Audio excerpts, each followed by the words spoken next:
Hello guys. So ngayon, i-share ko lang yung one of the best way for propagation yung pag-air layer natin. Ito, meron tayong ginamit dito na markot ball.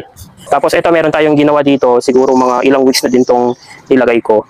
At pwede na din tong i-propagate. Ito, meron siyang aerial roots na tinatawag. Ang aerial roots guys ay hindi pa ito active.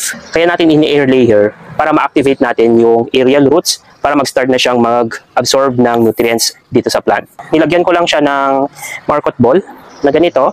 Dried na sphagnum moss. Napakadali lang itong gawin, ilalagay mo lang na ganyan. Oh. Saka mo na siya i-cover.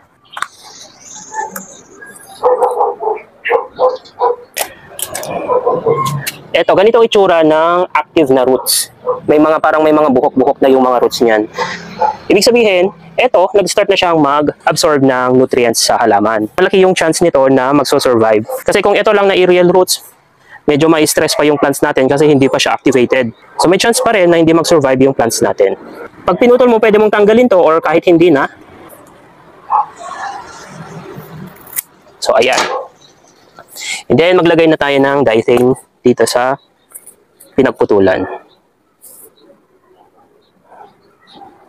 Para hindi ma-infect ng fungus. Ito na yung layer natin guys na gamit nitong markot ball natin.